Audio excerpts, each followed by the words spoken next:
Абу Хурайра жеткізген хадисте пайғамбарымыз саллаллаху алейхи вассалам былай дейді: Инна Аллаха та'ала ла янзуру иля аджсамикум.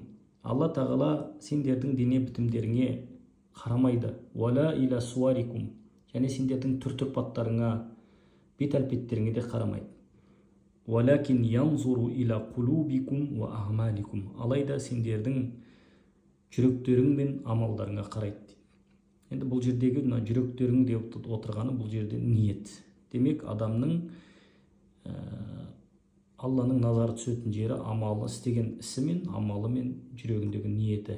Ғалымдар айтады, өйткені Алла тарапынан сауаптың жазылуы адамның ниеті мен амалына қарай дейді. Ал енді мына түр-әлпет, дене бітім, бұл да өте маңызды, үлкен нығметтер бұлар, бірақ бұлардың өзіндік рөлі бар, бұлардың рөлі басқа. Ал енді мына сауап жазылу мәселесінде ниет пен амал маңызды.